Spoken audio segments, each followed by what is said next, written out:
880 ESPN, WHSQ, and WCBS FM HD2, New York. A Good Karma Brands radio station. Michael K. is on the radio today, and he ain't afraid to say what he's thinking. It's the Michael K. Show on 880 ESPN Radio. And a good afternoon, everybody. This is indeed the Michael K. Show. We thank you for joining us on this Monday. It is February 9th, 2026. Me and you for two. Those are the rules of engagement, and it's the fastest 2 hours in sports talk radio. Forget about sports talk radio. It's the fastest 2 hours in the world. Goes by in an eye blink. You're part of it. You're one of the stars of the show. You know how you do it. 1-800-919-3776. Congratulations to the Seahawks. It was total domination. Their defense never let Drake Maye breathe, and a great offensive coordinator, I'd say a Hall of Fame offensive coordinator, couldn't do anything to get any yards from anybody. Drake Maye could not get it done. They could not protect Drake Maye, and the bottom line is the Seahawks run away with a championship, and they win by a score of 29-13. And to be honest, you all watched the game. It didn't even seem that close. Patriots never seemed to really be in it. It looked like it was going to be a shutout. And the two touchdowns that they had, they were down by 3 scores each time. So I don't think that Seattle was sweating it at that point. So congratulations to Seattle, and there has to be something that you could apply here, that the Patriots really had the easiest road to the Super Bowl. And I don't begrudge them that. They did what they had to do, but throughout the season, they played 3 teams over 500.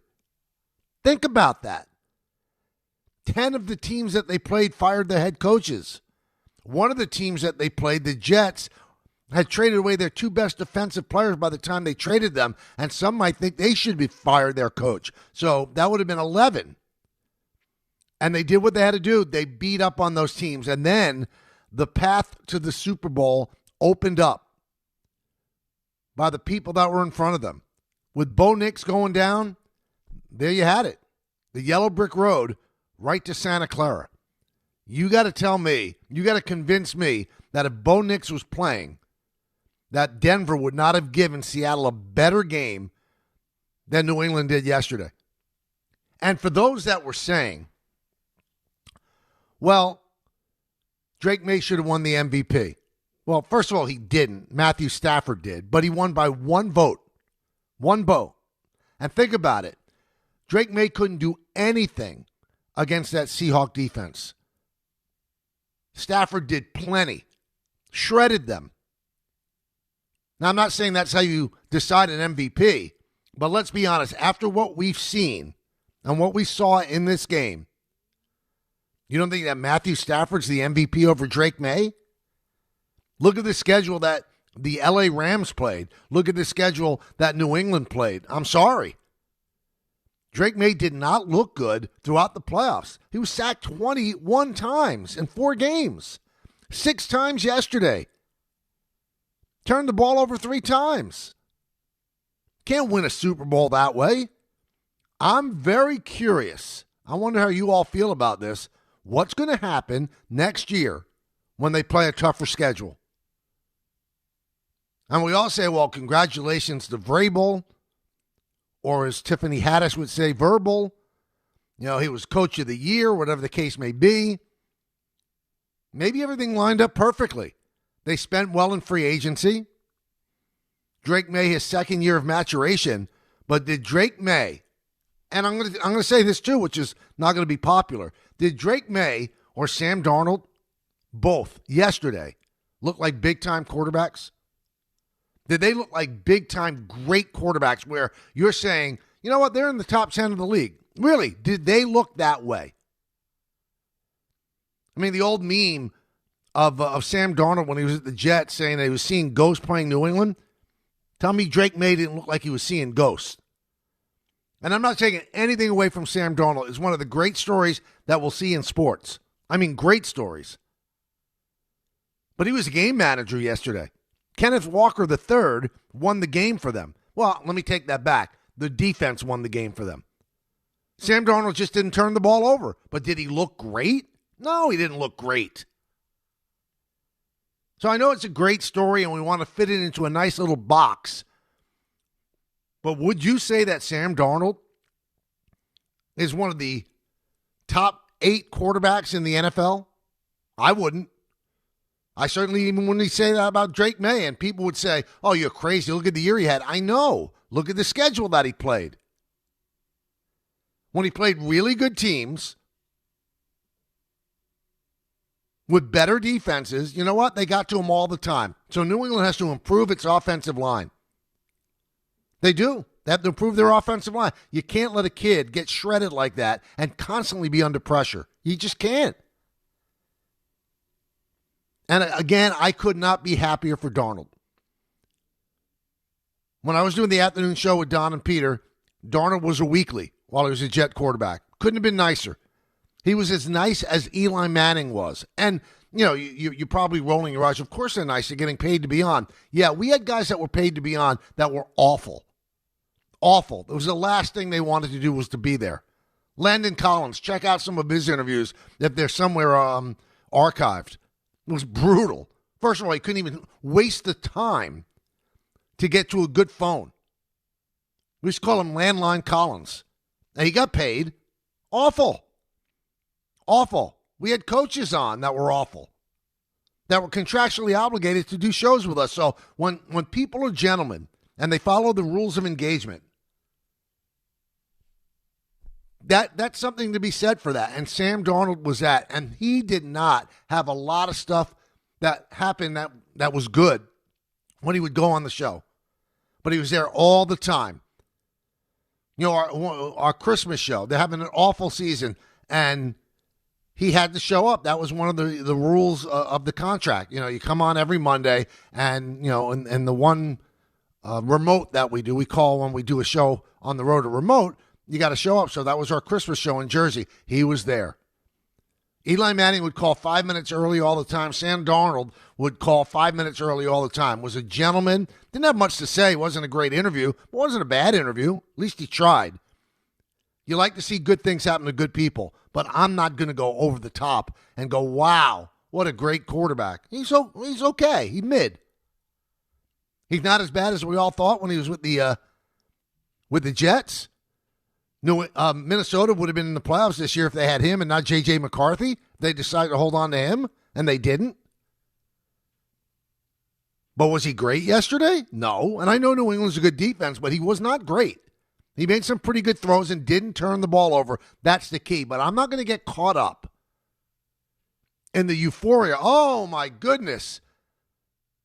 What a comeback story. It's a comeback story because a kid that's been discarded by 4 teams ended up being the quarterback on a Super Bowl winning team. But you can't say he drove the bus. Now, the previous game, in the NFC Championship game, you could say he drove the bus. He played really, really well against a really good team. Yesterday, he played okay. He played okay, but I think everybody has to pump the brakes just a little bit. 19 for 38, 202 yards. That's not great. 50% completion, 202 yards. They win because their defense was suffocating, forcing Drake Maye into 2 interceptions. He was sacked 6 times, had 1 fumble. Now, Drake May's numbers look better than Sam's, but if you watch the game, you know that was all garbage time numbers. 27 for 43, 295. He was awful. He was lost, absolutely lost. Jason Myers, if they didn't pick Kenneth Walker as the MVP, Jason Myers, another ex-Jet, could have won the MVP. 5 for 5 in field goals. Oh, and one other thing.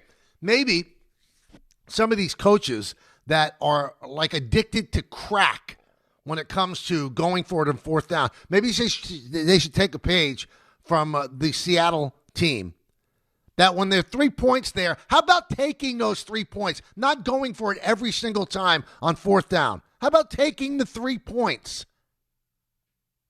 Maybe Dan Campbell should take a little bit of a lesson from that. Maybe he would have gone to the Super Bowl last year if he didn't go for it every single time on fourth down.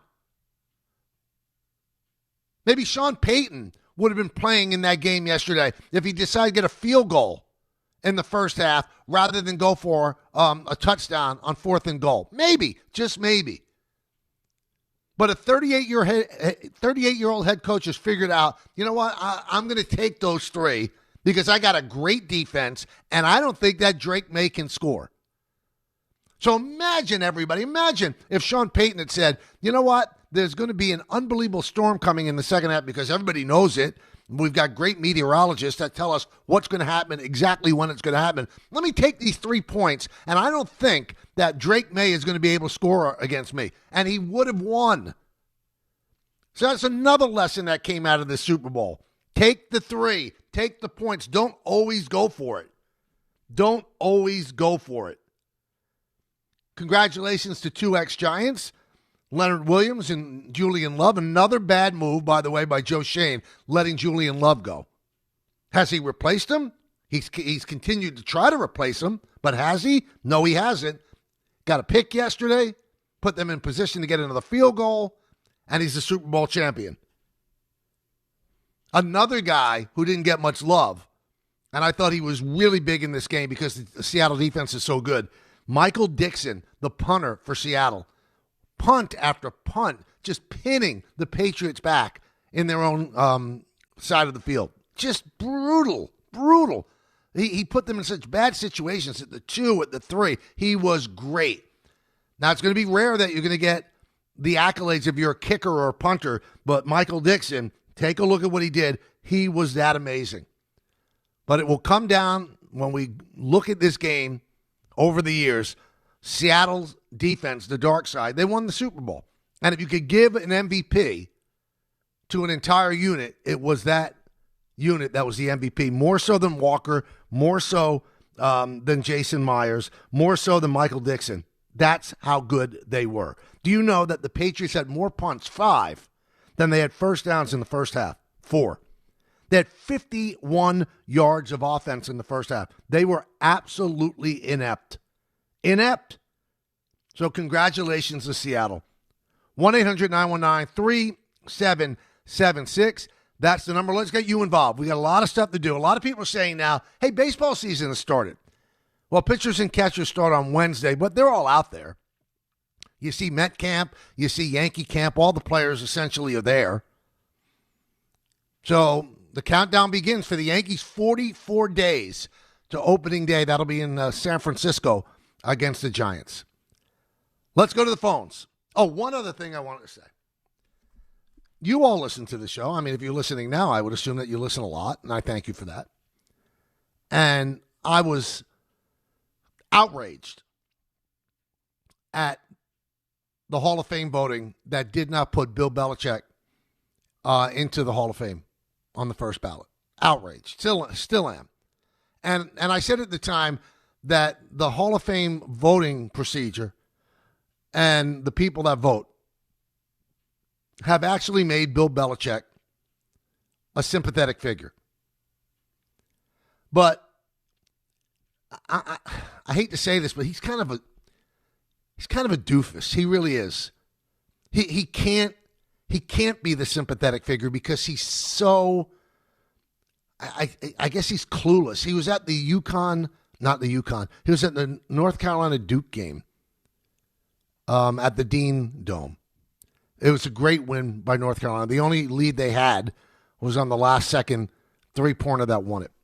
And he's there with his much younger girlfriend, Jordan Hudson.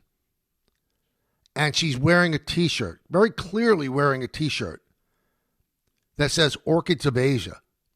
Now, for those that don't remember, that's the massage parlor where Robert Kraft got busted. Now, I can't explain Jordan Hudson. I have no idea what she's about. But she likes to troll. She likes to get attention. She does a good job at it. She's a pretty woman, and she knows people are going to be looking at her, and she wants eyes on her. He's with her. That's her boyfriend. How about saying to her, hey, listen, Jordan, don't wear that, man. We don't need to go there. Even if you hate Robert Kraft's guts, why would he allow that? And then when you say allow, he doesn't own her. You are a couple. You discuss what's right and what's wrong. I mean, doesn't your wife or your significant other go, well, how do I look in this? Well, you say, that's not a good look, man. That's going to bring attention to us for no reason. Right now, everybody loves me because I'm the aggrieved one. And now you're going to turn me into the villain again. But he doesn't have the guts to address that and lets her wear that shirt. I don't get it. I don't get it. What do you gain from that? What is she trying to prove, number one? And I know what she's trying to prove. She's trying to prove, oh, look at me. I get more eyeballs and looks and likes and whatever. Okay, maybe that's it. But what's he get out of it to have her wear that shirt? What does he get out of it? Where he can't have a discussion with her and say, Jordan, just put a North Carolina shirt on. But he doesn't. I mean, a man who has lived his life in total control of his defenses that he was a coordinator for teams for 20 years with New England can't actually have a discussion with his girlfriend that's not a good look. He loses me a lot when this stuff happens. I mean, what a weak man. What a weak man. A laughingstock? You're 3 times older than her, and she's wearing something that mocks the owner where you had the most success in your life.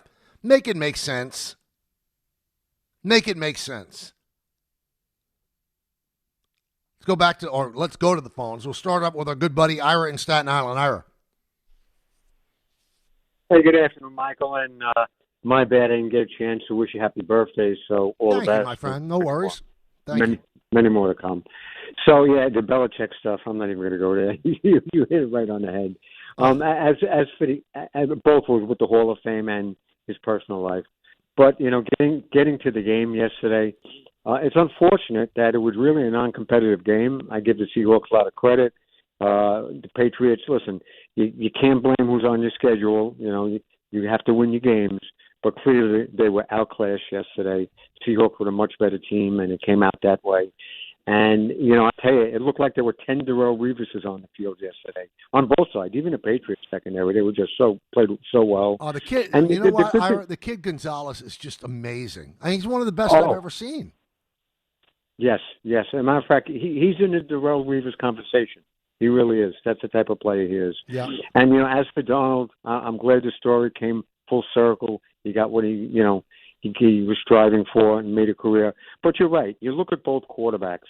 It's not like we had Mahomes or, Stafford or any of these type of quarterbacks in there. These are quarterbacks who are on the second level, and Donald did what he was asked to do. Don't make any mistakes. He had a couple of big throws. Drake Maye didn't. And the Patriots' offensive line was completely exposed yesterday by the Seahawks. And congratulations to the Seahawks. They earned what they got. They absolutely did, Ira. I couldn't agree with you more. I think the kudos on the quarterbacks kind of over the top. I'll get jumped for this. They're not in the same breath as Mahomes or Josh Allen or Lamar Jackson. They're just not. I'm sorry. They're not. I think Ira said it best. They're the middle. I mean, I'd say there are 8 that are better than them. I wouldn't say that they're not 9 or 10, but they're not the great quarterbacks in the NFL, which shows that I always say you need a great quarterback to win. But if you have a great defense, like a great pitcher in baseball can stop a great hitter. Most of the time they can. And a great defense, for the most part, can stop a great quarterback. The Giants proved it twice. Who's the best quarterback in the world? Tom Brady. They stopped him with great defense. They put pressure on him. If you put pressure on a quarterback, the best quarterback in the world is not going to be able to do their job. They're just not. Dave in Brooklyn. Dave. Hey, Michael, how are you? I'm good, Dave. How are you? Good. Hey, I just want to respectfully disagree on your commentary on Sam Darnold. I thought he played a perfect game, really. He wasn't asked to do much because as the game unfolded, you saw that the defense was dominant, and eventually you saw that Kenneth Walker could just run the ball. And once they scored and had a lead, you didn't need him to go out and throw the football. But if you look at what Sam Darnold did in the NFC Championship game, he had 350 yards, 3 touchdowns, no interceptions, and like 130 passer rating. So I did mention that, but Dave, let me ask you this. You bring up a great point. Is he a great quarterback? That's all I'm saying. Is he a great quarterback? Look, it depends how you define great. I think he's a great quarterback because he does what he needs to do within the confines of his team. His team has a great running game and a great defense. They don't need him to go out and throw for 350 yards every game. So within the confines of his team, I think he's great.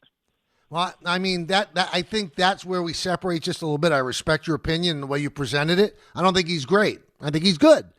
And you hit it right on the nose. He did what he had to do yesterday. So the numbers are not as showy as they were in the NFC Championship game. And he was great in the NFC. 3 touchdowns, no interceptions. He has not turned the ball over, and that's the key. That's the key. Now, he did turn the ball over a lot during the regular season. So we've seen him play terribly in big games like last year with Vikings. That's why they didn't bring him back in the last game he played, and that was probably unfair. I think he's a good quarterback. I don't think he's one of the elite. But you bring up a great point. He did what he had to do in that game. Walker was shredding New England. The defense was suffocating New England. And all he had to do was not make mistakes and not turn the ball over, and that's exactly what he did. And you can't say he can't be great when he has to be, because he was great in the NFC Championship game. He was great. He wasn't great yesterday. He did exactly what he had to do, but to me, he wasn't great. And I said when I said it, people are not going to agree with it because the narrative is it's so great that this guy didn't make it with the Jets and look what he's doing now. Yeah, he did what he had to do to win. He's the Super Bowl champion. Nobody will ever take it away. But when the history of football is written in 200 years, are we going to be talking about Sam Darnold the way we talk about some of the great quarterbacks? Or is he going to be relegated to a quarterback who won a Super Bowl? Now, he's in a perfect situation because I don't think Seattle is going away.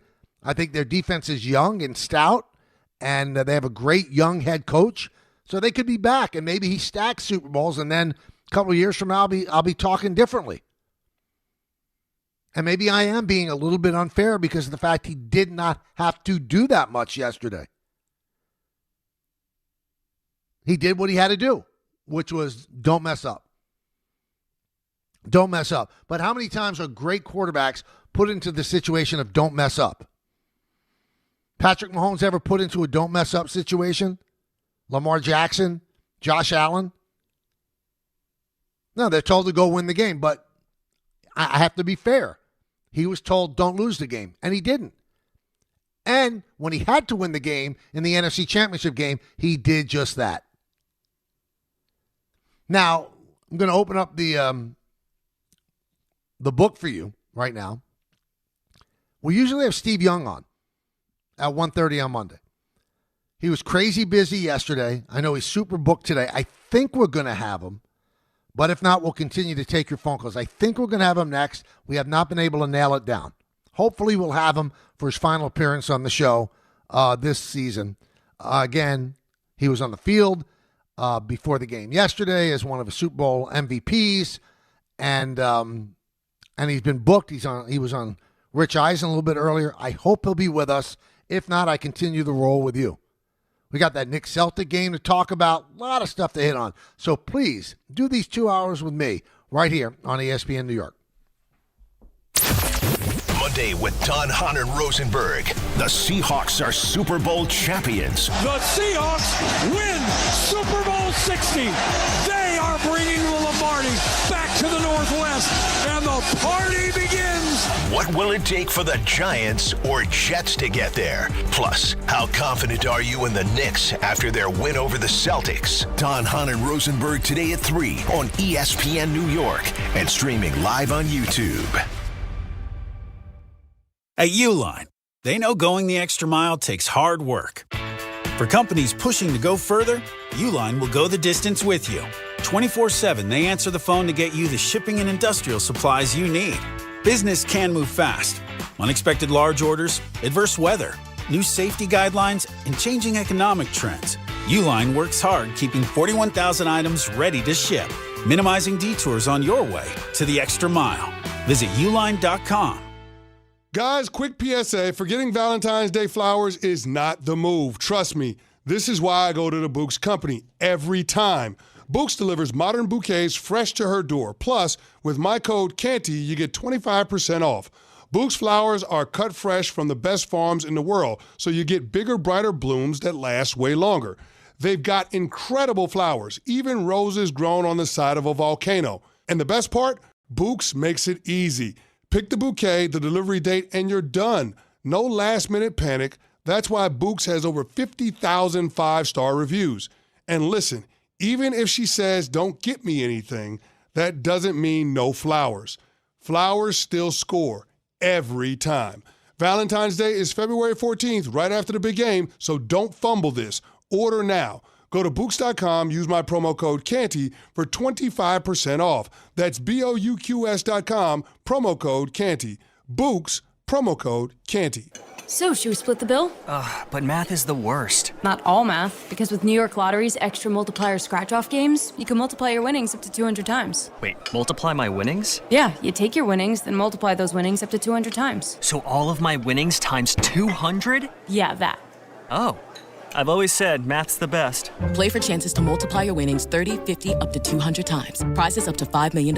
Please play responsibly. Must be 18 plus. Gambling problem? Call 1-877-8-HOPE-NY or text HOPE-NY. I know that hiring can be challenging. You sort through tons of resumes and you get too many so-so applicants. You're just waiting for someone to match your role perfectly.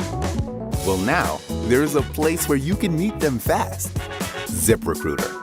Need to hire right away. Start your search for strong candidates. The right fit awaits. Build your team, build it sooner. Meet your match on ZipRecruiter. Just head to ZipRecruiter.com/ESPN right now to try it for free, and you're on your way to meeting your match. 4 out of 5 employers who post on ZipRecruiter get a quality candidate within the first day. So try it now. Go to ZipRecruiter.com/ESPN. Once again, that's ZipRecruiter.com/ESPN. Meet your match on ZipRecruiter. Try it free. More people trust their hearts to New York Presbyterian than any other hospital in New York. It's because New York Presbyterian has the most experienced cardiovascular doctors, treating a full range of heart conditions, from heart failure to valve repair, with the most advanced treatments. Find a doctor at nyp.org/heart. New York Presbyterian. New York Presbyterian Hospital, based on U.S. News & World Report 2025 to 2026 cardiology, heart, and vascular surgery rankings.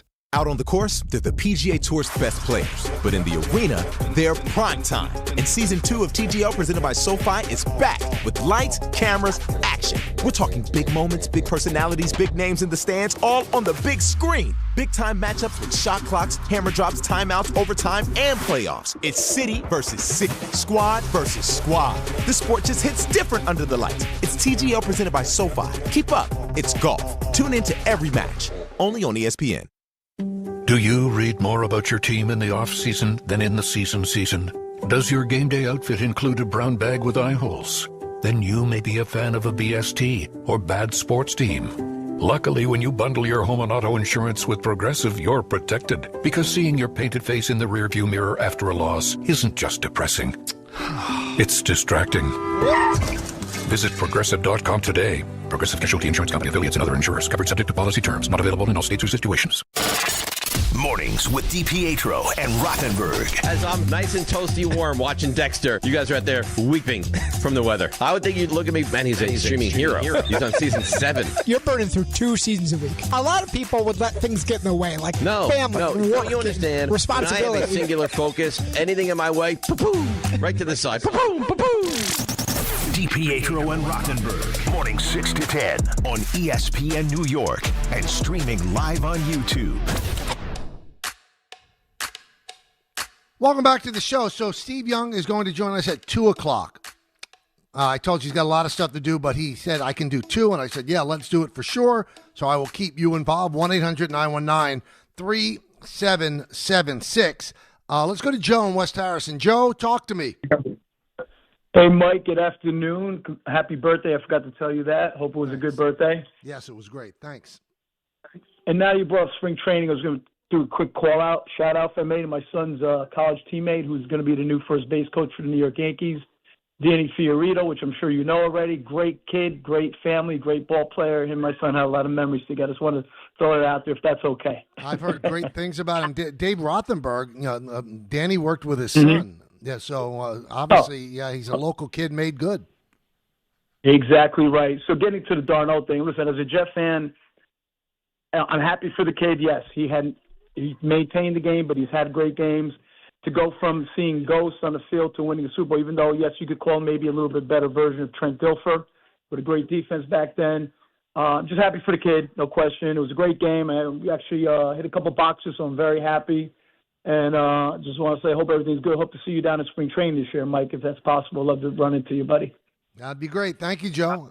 Obviously, if you wanted a box bet or a bet of any sort, by the way, congratulations to me with my 1-pack for sure. I did give you Seattle. So I finished 3-0 in the championship games and the Super Bowl, and I believe that I am 3 games over 500 for the season. So not great, but if you followed me every single game, you didn't lose money. If you bet the same amount of money on every single game. So, again, congratulations to me. Raul in Harrisburg. Raul. Mike, you're the guy, man. How you doing? Good. How are you doing, Raul? Doing good. Mike, can I bring up 2 takes? Yeah. I want to talk a little bit. Yeah, man. The first one is the kicker underrated? I mean, it just shows you how good 3 points are during the regular season. And also, a lot of teams this year missed a lot of 3 points. And because of that, they lost a lot of games. Yeah, especially in New York. I mean, the Jet kicker was fine. The Giants had so many problems with their kickers. They kept bringing them in, getting hurt, whatever the case may be. It's such a weapon to have a great field goal kicker. Mm-hmm. It is. This guy, Jason Myers, never missed. I think he was 33 for 35 during the season. That's just amazing.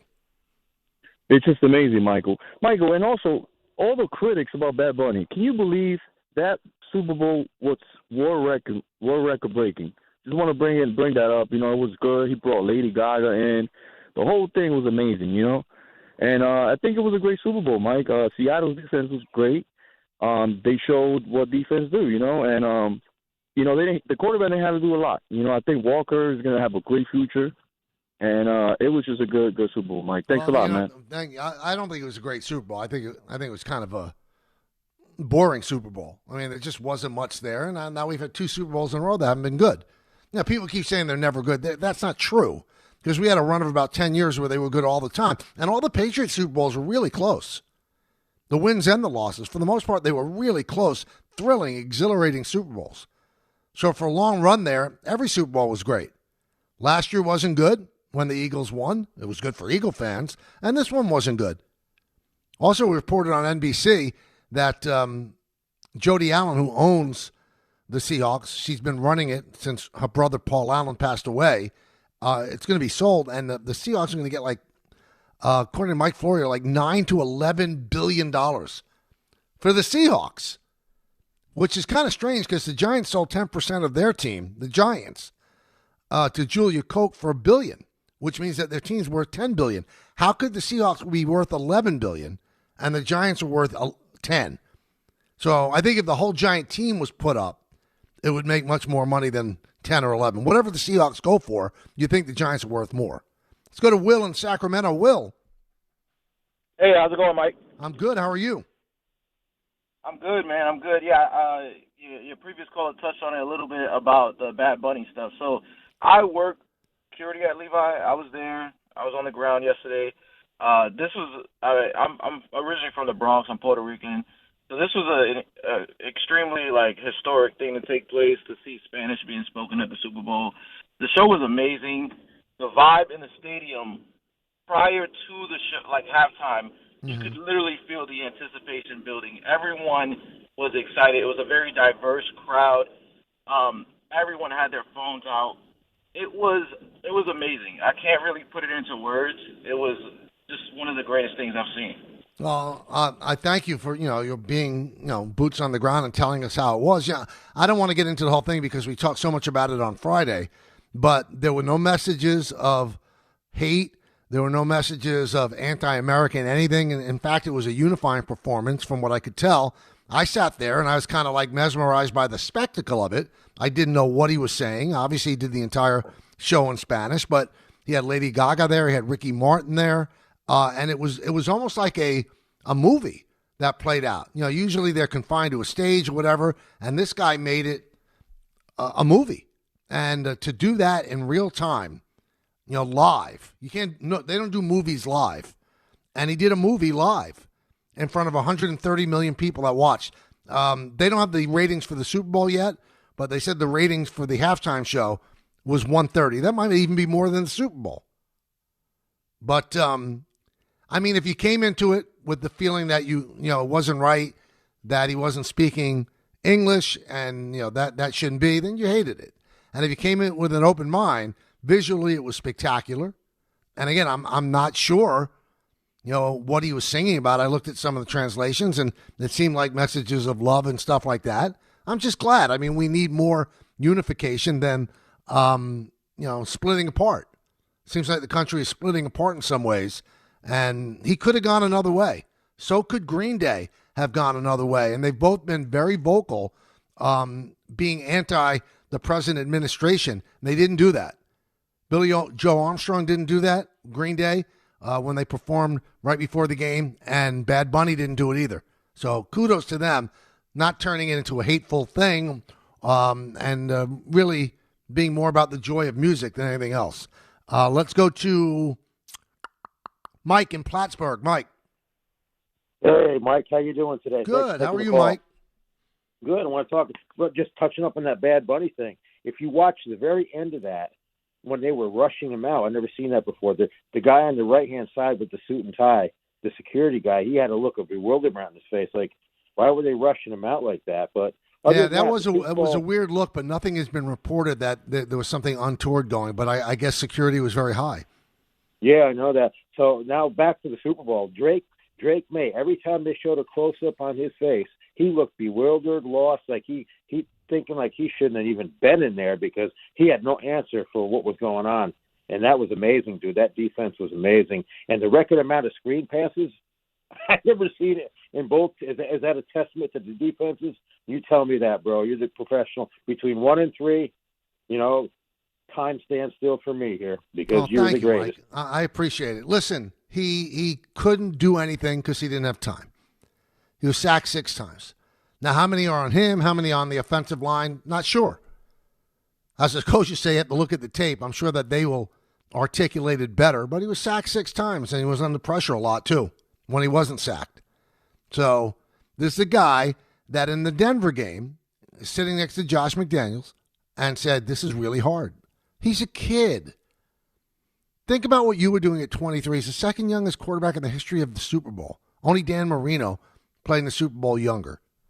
So yeah, they're going to be growing pains. He wasn't great because his offensive line essentially didn't allow him to be great. And when you have an offensive coordinator like Josh McDaniels, who's coached, I believe now in 9 Super Bowls, he couldn't find an answer. Couldn't find an answer. Again, one of the greats, an assistant that should be in the Hall of Fame one day down the line. That's how great he is, and he could not come up with an answer. Tells you all you need to know. Adam in Staten Island. Adam. Hey, Mike. Good afternoon. I really think something needs to be acknowledged because one person who would agree with you about how he performed yesterday was actually Sam Darnold. In the post-game interview, he actually said, well, we could have been better on offense, but I'm not going to worry about that right now. And I thought that spoke volumes about the poise and growth for this kid. And I wish this was in sports, I wish they would give quarterbacks time to develop. They just don't do it. Teams want to win now. And meanwhile, the Jets had this guy, and they could have had a solid quarterback but they couldn't wait. Well, I mean, the mistake they made, Adam, in my opinion, was to bring in Gase. I mean, Gase was just the worst from the opening press conference. It was an ill-advised hire. I don't think he'll ever get another head coaching job in the pros, whether it was because of Peyton Manning's phone call to Woody Johnson, whatever the case may be. He was hired, and that was it. So, yeah, I think there are a lot of quarterbacks that probably are discarded because the NFL is about right now. There are no more 5-year plans. That's why I laugh. Well, Aaron Glenn has 5 years. No, he doesn't. He has this upcoming season. And if there is not great turnaround from this year, he'll be gone. They don't give you 5-year plans anymore. We live in an era of microwavable things. Everything has to happen yesterday. So if you're a quarterback, you've got to show something in that first year. And he didn't have the proper things around him. But it wasn't just the Jets. Carolina discarded him. Now, San Francisco, that was something that was good for him because he learned. And then on to Minnesota. Then Minnesota, he played very well, but didn't play well in the last game. And then there was a contract snafu with Geno Smith. They couldn't come to an agreement with Geno Smith, so they needed a quarterback, and they signed Sam Darnold. So everything happened perfectly for him. But you're right. I do wonder how many quarterbacks have been given up on or just in the wrong situation, and it didn't happen for them. And maybe that they could have been good. It's a hard game, and I think the hardest position in all of sports is to be a quarterback. All the information that you have to process, all the stress, all the physical beating that you take. That's why they get paid as much money as they do, because it is that daunting of a job. It's just not easy. Jose in Brooklyn. Jose? Good afternoon, Uncle K. How you doing? I'm doing good. I'm calling. I wanted to give a statement and then a question. First of all, my statement is this, right? I'm not regarding the Bad Bunny. I'm from the Bronx, Puerto Rican too. Regarding the Bad Bunny thing, I don't speak Italian. I don't speak French. I don't speak German, but I enjoy opera. That's my statement, right? Mm-hmm. And then the other thing I wanted to ask you was this: that kid Gonzalez on the cornerback position. Phenomenal. Is it me? Is it me, or there's like a seldom players out there that play the ball the way he does as a cornerback? Are cornerbacks that bad to the point that they always like play the player versus the ball the way Gonzalez was playing the ball a lot yesterday? Well, that's my question. I think it's some great cornerbacks, Jose, don't get challenged. I mean, you talk about Revis Island. They say he was out on an island because nobody ever threw to him. He didn't have an opportunity to make plays. But Gonzalez has this unerring timing. I mean, there was a bomb that they tried to throw. This was Darnold. It was early in the game. And Gonzalez went up and perfectly timed knocking the ball away. And I watched him throughout the postseason, and he made plays like that all the time. He's one of the best cornerbacks I've ever seen in terms of timing and shutting down players. For some reason, they do test him out, and they throw the ball his way. So he's allowed and he's able to exhibit how great he is. He is something special. He really is something special. Something happened to me on Friday that I still, like 48 hours later, can't explain. Don't understand. Don't know why it happened. Don't know why I reacted the way I did. I'm still confused. Over 48 hours later. I'll run it by you in just a moment. Steve Young's going to join us at 2 o'clock to further break down yesterday's Super Bowl. It's the K Show, rolling till 3, right here on ESPN New York. St. John's looks to follow up their impressive win over UConn when they host Xavier for their 10th win in a row. Coverage begins today at 6:10 on 880 ESPN and the ESPN New York app. Want to know why betting the winter games on FanDuel makes sense? Well, from game lines to medal counts to finding your angle on the events you care about most, FanDuel gives you more ways to stay connected to the action. The winter games are on, and there's no better way to follow them than with a bet on FanDuel. Which winter event do you have a good feeling about? Figure skating, bobsled, skiing, snowboarding, curling matches that start slow and somehow get tense fast? Speed skating decided by inches, hockey games that just feel different from the opening face-off to final horn, and so much more. Want to know why betting the winter games on FanDuel makes sense? Well, from game lines to medal counts to finding your angle on the events you care about most, FanDuel gives you more ways to stay connected to the action. The winter games are on, and there's no better way to follow them than with a bet on FanDuel. FanDuel, play your game. 21 plus and physically present in New York. For help with a gambling problem, call 1-877-8-HOPE-NY or text HOPE-NY 467-369. Not all F words are bad. Some are actually great, like fast, free fiber for 4 months. Yep, switch to Optimum Fiber for as low as $25 a month. Plus, for a limited time, you can get 4 months free, HBO Max included for 1 year, and a 5-year price lock.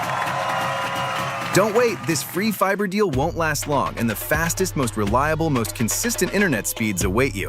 Call 888-4-OPTIMUM or visit Optimum.com/free today. Terms apply. See Optimum.com for details. Listen, I know the mentality. You try to play through pain and walk it off. Push through one more day. But when it comes to neck pain, back pain, sciatica, or nerve pain, that's a losing game. That's when you call Dr. J. Shaw at Sandwell Pain. Dr. Shaw is one of New Jersey's top pain specialists, Ivy League trained, double board certified, and he focuses on non-surgical solutions that get real results. No cuts, no downtime, no dependence on pain meds. He builds you a custom game plan for you so that you can move better, feel better, and live pain-free. Same day or next day appointments are available. Visit SandwellPain.com. Stop managing pain. Start beating it. Looking for the best meat and seafood at unbeatable prices? Get to Wild Fork Foods. They offer the widest selection of meats and seafoods you'll find anywhere.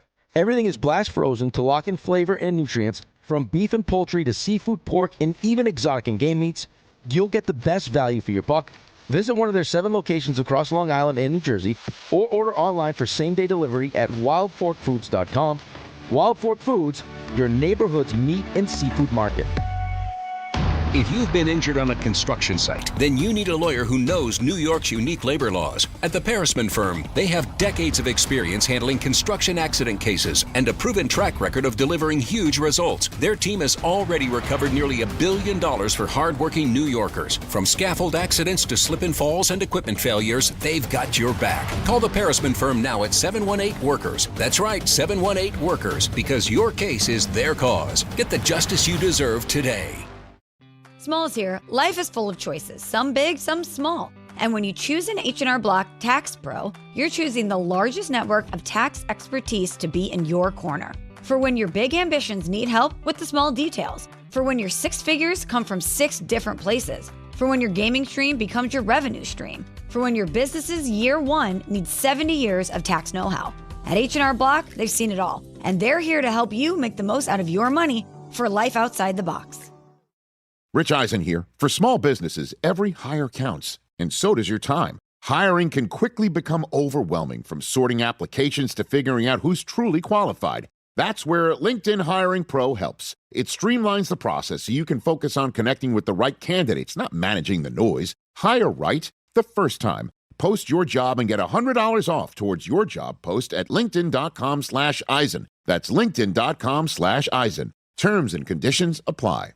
March the 20th of 2026, there's one place to be, and that place is Pickleball Heaven. Pickleball Heaven. It's a pickleball facility, massive facility in Medford, New York. We're going to do the show there that day from 6 to 10. Then there's a tournament, and then after we win the tournament, Rick, we'll stay and watch some basketball with the people. Now, the worst part of all this is the name. Listen, I got to participate in Rickleball Madness. What do you want from me? You're a teammate of Rickleball. Yeah, right. You're part of the event. You're the co-headliner. If my name was Dave Pickleball, it would still be Rickleball Madness. I think that's accurate. I don't want this kind of pressure. I would prefer it be named after you. No, you don't. You want all the shine. No, I don't. Call whatever you want. Dave's Pickleball Extravaganza. Sorry, Dave. We're still calling it Rickleball Madness. And it's Friday, March 20th at Pickleball Heaven in Medford, New York. More details coming soon with DiPietro and Rothenberg on ESPN New York. Game time, brought to you by Tullamore Dew Irish Whiskey. If you guys want it's game time, it's Tully time. 6:30 p.m., St. John's Red Storm hosts the Xavier Musketeers at Madison Square Garden. Coverage begins at 6:10 right here on ESPN New York. 7:30, the Nets host the Bulls at Barclays Center, and that game will be heard or seen on Yes.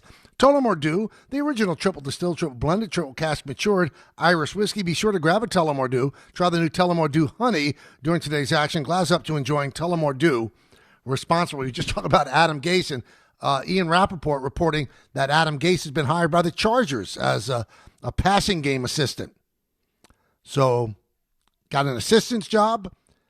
I don't think he's ever going to get a head coaching job, but he is back in the NFL with the Chargers. All right, so on Friday, I took Charlie to the St. John's UConn game at the Garden. First, let me tell you that the vibe was unbelievable. It was a complete sellout, and most people thought, even Rick Pitino thought there'd be about 7,000 UConn fans there. And UConn travels very well, but it was so pro St. John's, and the place was bathed in red. And I want to thank the athletic director of St. John's, Ed Cull, who set me and Charlie up. We were mid-court, third row. It was extraordinary to see. You know, my son's eyes pop out at being that close to the action. It was great. It was absolutely great. Had a wonderful, wonderful time. St. John's played beautifully. Dylan Darling played well. Azubi played great, really, really well. And UConn did not look like UConn. Now, they'll have a rematch again. I believe that game's in Hartford, not in Stores. We'll see how they bounce back. But they had not lost a game in the Big East, and St. John's beat them, and beat them, pretty convincingly. But here's the thing that I'm still trying to figure out. So, and by the way, that crowd on Friday, I covered St. John's when Mullen was there, and they were the number one ranked team in the country. And when they played Georgetown at the Garden, that was the height of the Big East. That was what it was all about. And this harkened back to those days, that night, Friday night. Anyway, so I've been going to the Garden for most of my life. And so we're leaving, and for some reason, it's taking forever to get out of the building. Forever to get out of the building. And it seems like they're funneling everybody into a bottleneck. They're not allowing them to use all the exits. So, I mean, people are getting a little antsy because it's crowded. People are pressed up against each other, whatever the case may be, and it was taking forever to get out. So everybody is walking slowly. Nobody's complaining. And then everybody got to a table where there were people that were handing something out. First, they handed you a rolled-up poster, right? Then they handed you like a playing card in a piece of cellophane. It was wrapped. And I didn't know what it was. And I was actually going to tell the person, nah, it's okay. But, Charlie took the poster and the card. I took the poster and the card. And then the posters were, I'd say, a foot wide.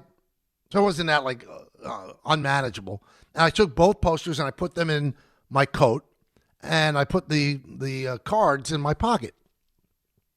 And again, it's still slow getting out because once you get to the steps that take you down to Penn Station, there are people outside.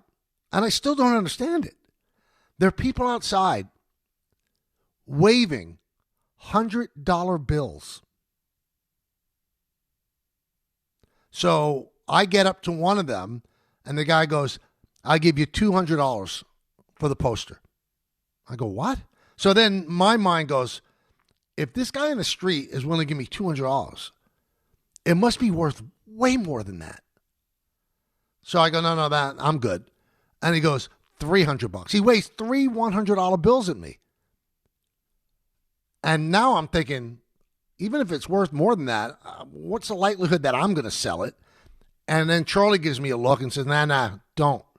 So I can imagine this was for the poster. So the card, I wasn't even holding them. And I said, no, I'm good. But there were people that were just taking the money. And these men outside spending all these hundreds of dollars, they must know something, right?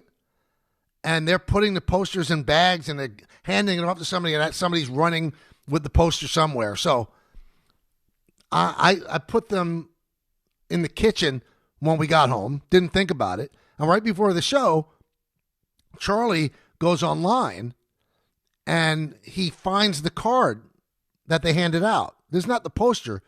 So I was offered like $300 for a single poster. He has the card and he called it up online and it's on eBay right now. A lot of people are selling it for $490. So the card is Monkey DeLuffy. Now, for Yankee fans, you might remember that. That was on the cleats one day that Jazz Chisholm wore. It's an anime thing. And so I don't know how to sell something on eBay. There's no way that my kids are going to keep these for 30 years when they're worth tens of thousands of dollars. I don't even know how to sell something on eBay. But he said, look, Dad, just the card is $490. We've got two of them. And then we have the posters that they offered you $300 for in the street. So imagine what that's worth. What is this? What's going on in the world? And to think everybody at the Garden, over 19,000 people got this. Unless you just walked past the people that were giving them out and you didn't. They didn't even advertise that they were giving these out. So essentially, when you left what was a great college basketball game and a great atmosphere, there was somebody that was essentially handing you $800 in cash. So remember all the stories that you were hearing on Friday before the game, that these were the highest priced tickets in over a decade on the secondary market. You could have actually paid those outrageous prices to go to the game and amortize the cost by selling these Monkey DeLuffy things, which it's One Piece is the name of the anime series. And they gave them out for nothing. I don't know why they gave them out. I don't know what the promotion was, but they were essentially handing everybody at Madison Square Garden at least $500. I don't know how many people took it.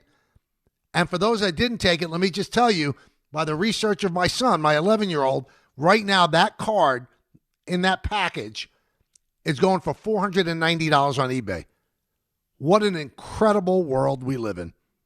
Steve Young will join us in just a moment, so stick around for that right here on ESPN New York. Make cancer screening a part of your annual healthcare routine. New York Presbyterian offers a full range of cancer screenings, including lung, cervical, prostate, colorectal, breast, and more. Regular cancer screenings could save your life by detecting cancer at its earliest, most treatable stages. Screenings are available across New York City and Westchester. Learn more at nyp.org/cancer screening. Stay amazing. New York Presbyterian. At Uline, they know firsthand the road to success is an uphill climb. Uline started in the family basement, and through hard work is now North America's most trusted shipping and industrial supplier. They get what it means to have the support of reliable, hardworking partners. So they keep 41,000 items ready to ship. Whether your company is still in a basement office or expanding cross-country, Uline will be there on your road to success. Visit uline.com. Guys, quick PSA, forgetting Valentine's Day flowers is not the move. Trust me, this is why I go to the Bouqs Company every time. Bouqs delivers modern bouquets fresh to her door. Plus, with my code Canty, you get 25% off. Bouqs flowers are cut fresh from the best farms in the world, so you get bigger, brighter blooms that last way longer. They've got incredible flowers, even roses grown on the side of a volcano. And the best part? Bouqs makes it easy. Pick the bouquet, the delivery date, and you're done. No last-minute panic. That's why Bouqs has over 50,000 five-star reviews. And listen, even if she says, don't get me anything, that doesn't mean no flowers. Flowers still score every time. Valentine's Day is February 14th, right after the big game, so don't fumble this. Order now. Go to Bouqs.com, use my promo code Canty for 25% off. That's BOUQS.com, promo code Canty. Bouqs, promo code Canty. At City Harvest, we believe no New Yorker has to go hungry. With your help, we're on the road 365 days a year, rescuing over 77 million pounds of nutritious food and delivering it free to millions of New Yorkers, transforming surplus food into sustenance, sustainability, and smiles, rallying thousands of New Yorkers to power a network of nourishment across our city. One day, one meal, and one New Yorker at a time. That's how we feed good. Donate at cityharvest.org. Hey, this is Jalen Brunson. Jalen Brunson for three. And this is your home for New York Knicks basketball. This is 880 ESPN. WHSQ and WCBS FM HD2, New York. Out on the course, they're the PGA Tour's best players. But in the arena, they're prime time. And Season 2 of TGL presented by SoFi is back with lights, cameras, action. We're talking big moments, big personalities, big names in the stands, all on the big screen. Big-time matchups with shot clocks, hammer drops, timeouts, overtime, and playoffs. It's city versus city, squad versus squad. The sport just hits different under the lights. It's TGL presented by SoFi. Keep up. It's golf. Tune into every match. Only on ESPN. I'm Boomer Esiason. My mom died from cancer. She was only 37 years old. She didn't have life insurance, and that was devastating for my family. That's why having life insurance is so important to me. Ethos makes it fast and easy. Get a quote in seconds, apply in minutes, and get same-day coverage. You can get up to $3 million in coverage with no medical exam. Get your free quote at ethos.com/play. That's ethos.com/play. Paid spokesperson. Time spent on application may vary. Online health questions required. Welcome back to the show. So, social media gets people in situations that really a lot of times make them look small. So Puka Nacua trolled Sam Darnold after this, the win. And he wrote Sam Darnold and a laughing, crying emoji. Like, can you imagine this guy's the Super Bowl champion? And then Ernest Jones just clapped back and essentially said, who are you to say? You're home watching. What would drive Puka Nacua to do that? You do wonder, why would he do that? Why would that be okay? Why would you think it's okay? What are you trying to accomplish? Your team just lost to this team. But again, people of a certain age, like my age, when you came up when you were 25 or 30 and you thought really, really stupid things, you thought them. You couldn't put it out for the world to see. So it kind of got swallowed up in your brain and you probably got saved. But now you have this incredible megaphone and the first stupid, asinine thing that comes to your mind, you decide to tweet it out and then the whole world sees how stupid and dumb you are. We were saved from ourselves because we didn't have the technology to actually apparent to the world how dumb we were. But these young people don't have that editing valve because it's right there in their hand with their phone. Think something dumb, think it's clever, send it out, find out later you're a moron. You're really a moron. Thank goodness there was no social media when I was 25 years old. I would think that I'd be smart enough to edit myself, but maybe I wouldn't have been. Who knows what he was doing, where he was, if he had a couple of beers when he tweeted that out. But to what end does that serve him or the Rams? To what end? I don't get it. I'll never get it. I will never get it. I want to give credit to Rodney Harrison of NBC, former Patriot. Tony Dungy, again, who's getting paid by NBC, was asked on the never-ending pregame show whether or not he voted for Bill Belichick. He said he's not going to discuss it. First of all, if I'm NBC, I fire him on the spot. We're paying you whatever amount of money we're paying you. You are discussing it. What's your value to us if you're making news and you're not discussing it with us? And Rodney Harrison, I mean, for him not discussing it, you know that he's one of the 11 people that didn't vote in Bill Belichick. And Rodney Harrison said, I think you guys were wrong here. I mean, he certainly got into more depth than that. But for the bottom line, he looked Tony Dungy in the face and said, you were wrong. I don't get Tony Dungy's game. I don't get it. Supposedly a good guy, God-fearing man. You do something that is a big part of history. You keep the greatest coach of all time from being a first ballot Hall of Famer, and you don't have the guts to discuss it? You have the temerity to say, nah, I'm not going to discuss it. Well, why not? Why won't you discuss it? This doesn't make sense to me. I think it makes him look really bad for a guy who has pretty much a pristine reputation, doesn't come out looking good with this. Guy who always looks good is the great Steve Young, Hall of Famer, on the field yesterday before the game as a former Super Bowl MVP, and he joins us now. Steve, how you doing? Michael, great. How are you, buddy? I'm great. Before we even get into the game, I'm watching everything on TV, and you guys are coming out of that little weird room as they introduce you, right? Yeah, that was weird, right? That was like we didn't understand that. It was like it was supposed to be a photo booth. My wife said, "Why are they coming out of a closet?" I said, "I don't know." Yeah, I think what happens with the Super Bowl is like, wow, what can we do that's new and different? What can it's like, well, what if we just did it old school? Just introduce. What if we did it? At least they didn't have us in. Who knows? But that was a little odd. It was fun. It was fun.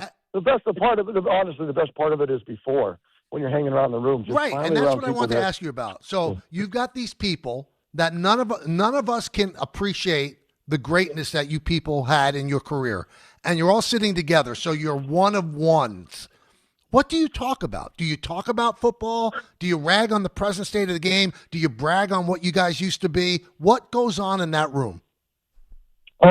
You first of all, you don't get to see each other very often, so it's basically just connecting. Like, great to what's happening in life. What are you doing? What's going on in the world? What's going on with you?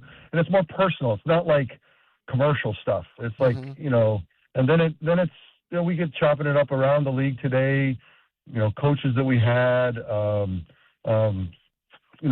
Jerry Rice is yelling. You need receivers, not just quarterbacks, and it's like it's fun. It's fun being in a room with people that know what it was like, who lived it with each other, and can just that have the kind of the visceral experience that you don't have to wonder about. We all know what it was like. I'm talking to Peyton about on the pro. We all both coached the Pro Bowl with this flag football thing. We're laughing about that, and we're talking about coaching with Tom and Joe, and just different coaches from Bill Walsh to Bill Belichick, the differences, and just get chopping it up a little bit where the conversation is one that you can't have anywhere else and that no one else could have.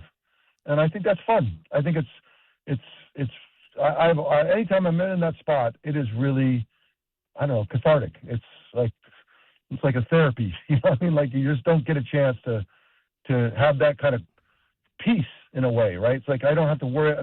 I'm with people that know exactly what my life was like. Now, I also saw as you guys were standing there, somebody had the brilliant idea of everybody signing the sleeves of that jacket. So who decided to do that?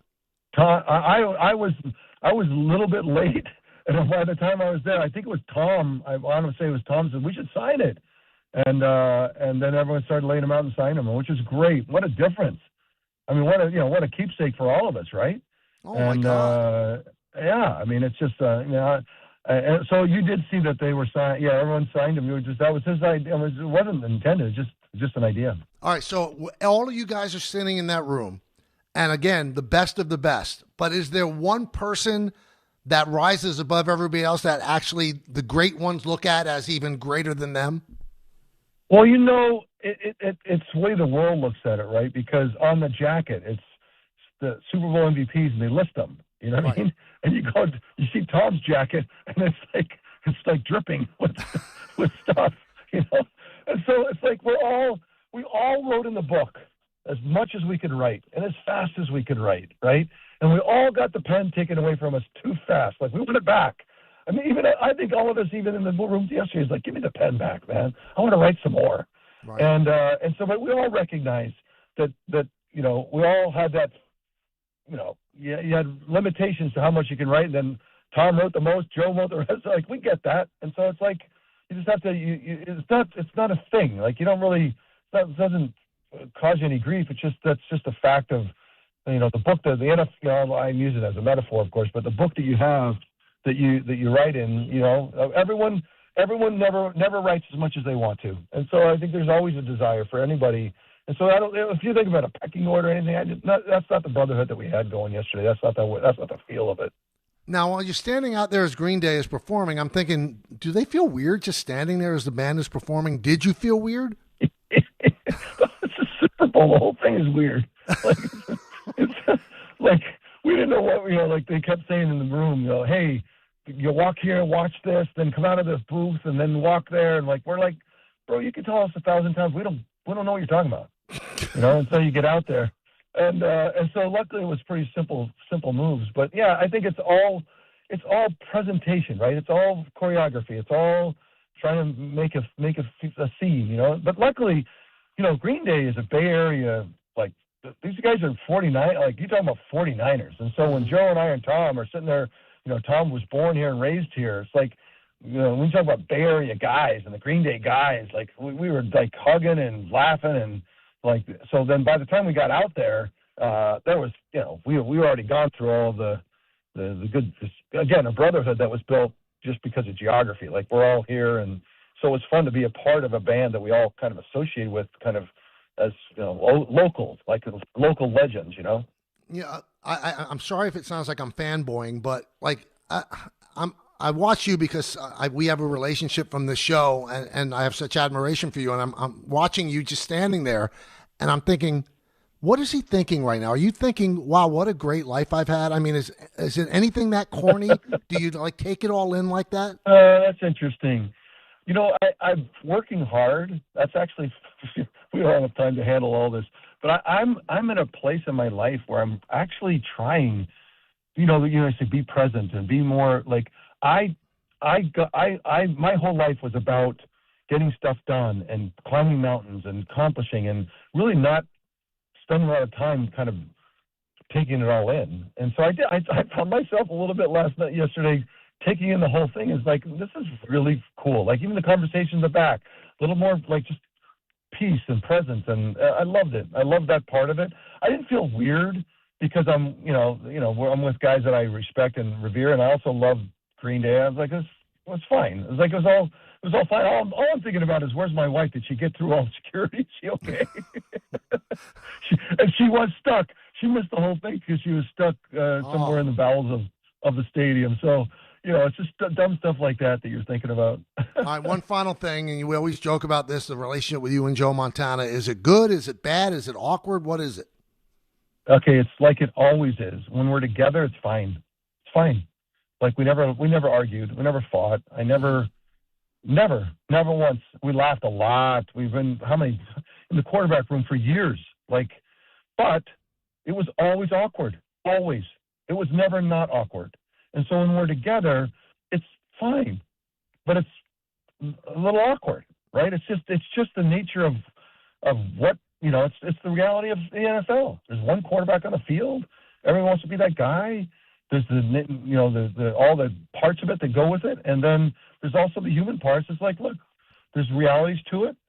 At one point when I was backing up, I hated that job. I hated backing up. I hated even the word. It made me throw up in my mouth.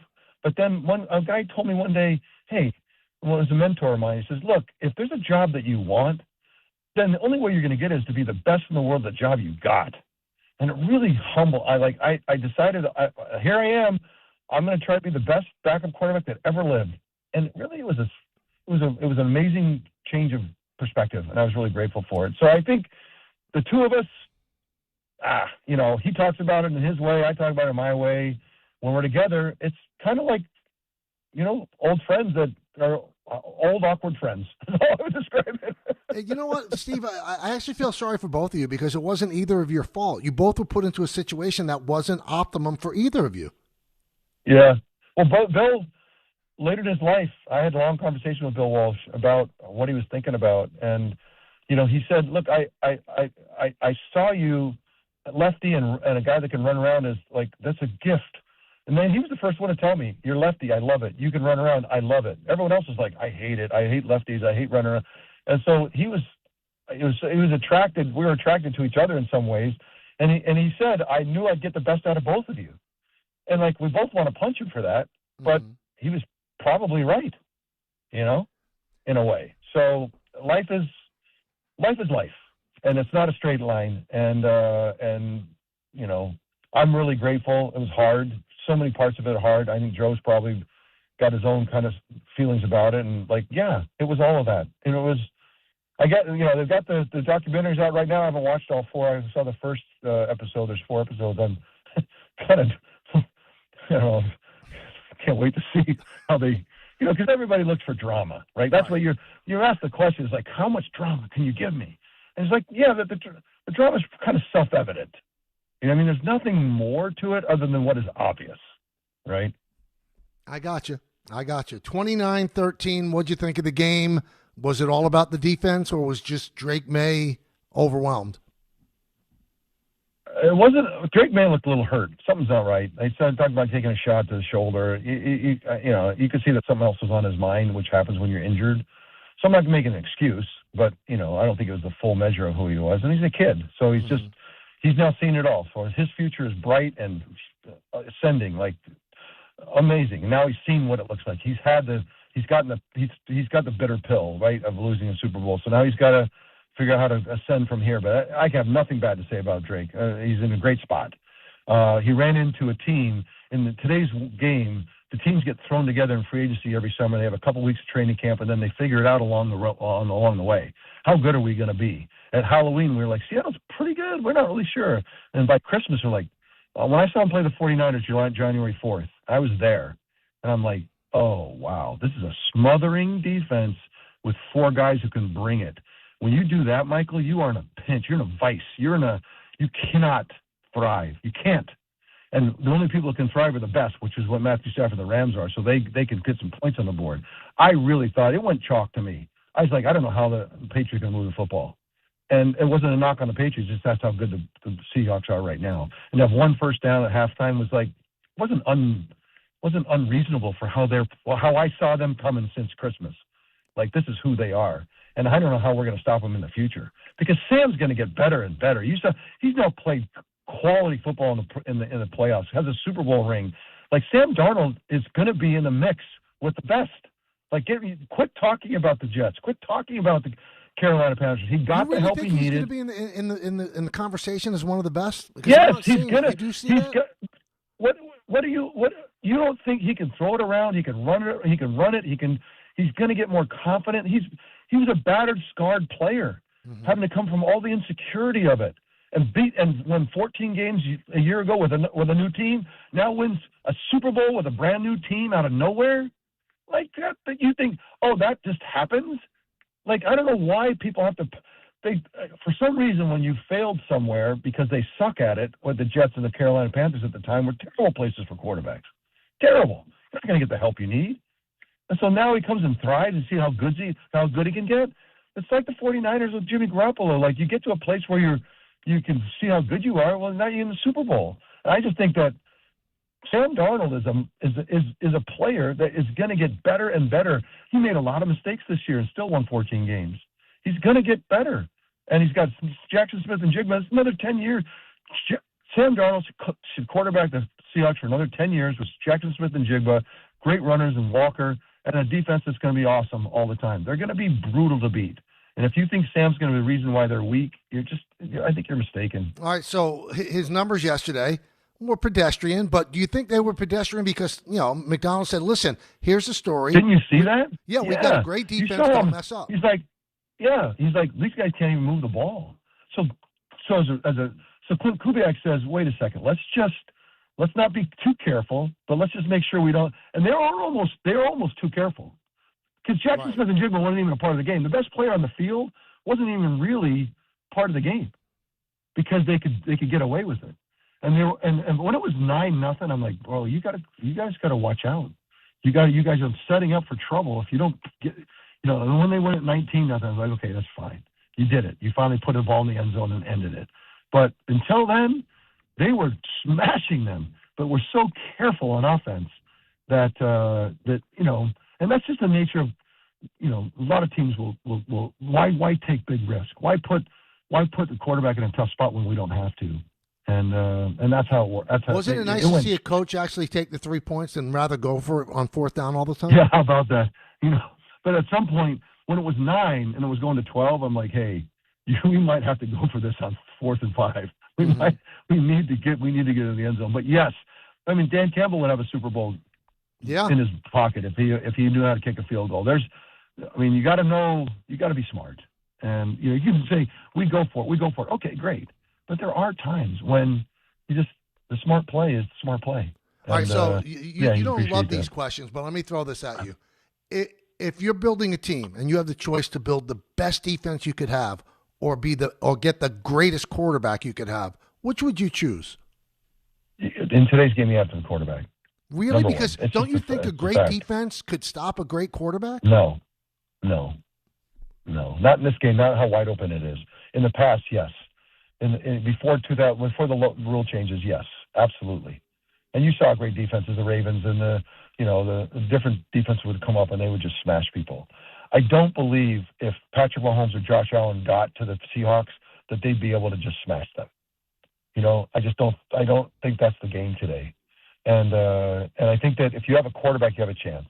Now, look, it's a bar fight question. That's why you said it the way you did. Right. But I think the game is more wide open than ever. Innovative minds have figured out ways to attack it. Defenses are limited. As great as they are, they're limited in their ability to patrol the field, and therefore the field's gotten bigger. And in that way, the quarterbacks who can fill it up with their legs and their arms, they're the kings. They are the kings. And but don't you think the key is to getting to the quarterback? Like the Giants won 2 Super Bowls against Brady because they didn't let him breathe. So if you can get pressure even on a great quarterback, he can't do it. That was before the rule changes. That was old school football. It's like it wasn't Tom and I were talking about it yesterday. Like the flats are open, the middle field is unpatrolled. The quarterback can't get hit. Now I'm overconflating it, but you get the idea. Mm-hmm. Like it's the era of the quarterback. They are making the rules in the name of safety. It is the era of the quarterback. It is the time for the quarterback. It is built for the quarterback. And the fact is that we still can't find 10 great ones. That's amazing, but it is all of us old timers are like looking at the game today like, oh man, it is our time, and that's why I feel for quarterbacks to get to play today and thrive in it and dominate it. Especially, how about Matthew Stafford, who learned in a more sophisticated era, and he gets to just abuse it today. It's got to be so much fun. It's got to be great. Do you look into Brady's eyes and see that he still wants to play? Everybody wants to write in the book. I just told you, it's like the pen got stolen from you. You're the best in the world at something. Like you want to write. You want to play. Like if you're look at the guys that are singing at Green Day. They're still singing. They're going. Like name it. You keep playing tennis, golf. You play forever. Jack Nicklaus still showing up, probably hitting the ball every once in a while. Right. Like it's hard to get the pen taken away at 35, 34, even at 45 years old. Everybody, every one of us, when you're really good at something or great at something, you want to do it for a long time, and you don't want it. And so we all have that. It's all in our eyes. It was taken from us. It was stolen from us. And that's why it's so hard to quit, Michael. Everyone outside says, quit. Don't you see it's over? Like you don't understand. Are you world's greatest at something and now you have to step down? Like that sucks. Like because the next day you wake up and you're like, what are you even decent at? Nothing. So you have to start over. No, What human wants to do that? Like, Michael, understand. There's no one who is great at something that wants that pen taken away that he can't keep writing in the book. So you are of the opinion, like it's a cliche, but an athlete, a great athlete, dies twice. Oh yeah. Oh, 100%. I always said it's like falling off a cliff. You're a bag of bones at the bottom of the cliff. Wow. And you have to. I actually tell people to treat it like a death, to mourn it like a death. The transition is the death of a dream and an excellence that is singular. And so if you don't, in fact, I think it's unhealthy not to treat it like a death, because then you can move on. You've got to. Roger Staubach told me when I go, Roger, what's the advice? He goes, run. I go, run where? He goes, anywhere. The game will never leave you, but you got to leave it. And it was the greatest advice. Just be gone, because you have to mourn it. And the guys who don't do it, Michael, never leave it. And it's over. As much as we want to not, it's still a twinkle in our eye. You want it, and you have to. And if you don't, it actually becomes it's not healthy, and it's hard. But that's my you hit it. That's my metaphor for the transition. It's like you fall off a cliff, and then you're a bag of bones, and you wake up, and you have to start to crawl somewhere. But you got to start, and it's exactly how it feels. I'll tell you what, I really can't find the words to thank you enough for doing this every Monday with me. I mean, our listeners love you. I think you're the best, and thank you so Michael, much. we were born out of some funny times when I was like at the Monday night games and jogging up, and I would try to work out while I talk to you. You guys put up with me some strange stuff, and we've been together a long time. That's why I do it. I only do it because I have a great relationship with you, and I really appreciate when you and I talk, it's like me and you talking about stuff that we're interested in, and I love that. And so I'm just grateful for the chance to jump on with you. I do it out of the love of football and the love of our relationship. So that's it. People need to know. The only reason we're here is because we love to chop it up a little bit. So good stuff. Thanks. Thank you, man. Thanks so much. I Okay, appreciate buddy. it. You bet. All right. See you. That's Steve Young. I will tell you this, everybody, and I've told you this before. It might be one of the worst decisions that ESPN ever made. That this guy is not part of our NFL coverage every day. And I know there were layoffs at that time, and we lost some really good people, but this guy, there's nobody that talks football better than him, ever. And they should bring him back. And he doesn't get a dime to be on the show, not a dime. So when he's saying he does this because of our relationship, he does it because of our relationship. And you could see he does PTI with Tony and Mike because of the relationship he has with them. He's not getting paid by ESPN because ESPN let him go when they were having all those layoffs. It was, I mean, we have great football analysts, but I'd put Steve Young up against anybody on any network, anywhere. That's how good he is. That's how much he loves the game and the way he sees the game. And I hope that all of you that listen for these 2 hours every day and that listen to him on Monday appreciate the goal that he's spinning every single time. I mean, that stuff about like dying, falling off a cliff, who gives you that kind of visual? Who gives you that kind of honesty? I just think he's so great. And in its wisdom, ESPN should bring him back. They really should. Because there's a place for somebody like that who's not looking for, clicks or not making hot. I mean, when he just speaks the truth, it's a hot take. He's just speaking the truth. He's not speaking for to get you to notice him. He's not dressing to get you to notice him. He's Steve Young. He's one of the greatest quarterbacks who ever lived, and he has an ability to be able to articulate it like very few can. He's, as he said, he's been in the room. He's written stories. He's a Super Bowl MVP, 6 Super Bowl touchdowns in one game. That's how special this guy is. And it's one of ESPN, and one of its great mistakes is letting him go. I think it's tied for 2. Him and Van Gundy. If I could have a do-over and I was running our company, that would be my do-overs. But when it comes to football, I'm sorry, no disrespect to anybody who does it for us or in any other station. He's amazing. He's the best. He's the best. 1-800-919-3776. It's the K Show. Right here, rolling until 2 on ESPN New York. Wild Turkey Bourbon and ESPN New York are bringing you the ultimate New York game day. 2 games, 1 damn day. We're kicking things off on Wednesday at the Whiskey Brooklyn on 44 Berry Street in Brooklyn starting at 7 p.m. Stop by for Wild Turkey tastings, exclusive giveaways, and your chance to win an epic New York sports experience. Opening day energy in the Bronx, Knicks at night vibes, all in one unforgettable day. So grab your crew and experience Wild Turkey at the Whiskey Brooklyn this Wednesday. Must be 21 or older. Drink responsibly. When it comes to meat and seafood, selection matters, and no one beats Wild Fork Foods. To everyday essentials, to high-quality steaks, to seafood and more, every product is blast frozen to lock in peak flavor and freshness so you get restaurant-quality meats at home for amazing prices. Shop in person at 7 locations across Long Island and New Jersey, or you can order online for same-day delivery. It's easy, it's convenient, and the prices are wild. WildForkFoods.com. Finding great candidates to hire can be like, well, trying to find a needle in a haystack. Sure, you can post your job to some job board, but then all you can do is hope the right person comes along, which is why you should try ZipRecruiter for free at ZipRecruiter.com/ESPN. ZipRecruiter doesn't depend on candidates finding you. It finds them for you. Its powerful technology identifies people with the right experience and actively invites them to apply to your job. You get qualified candidates fast. So while other companies might deliver a lot of hay, ZipRecruiter finds you what you're looking for.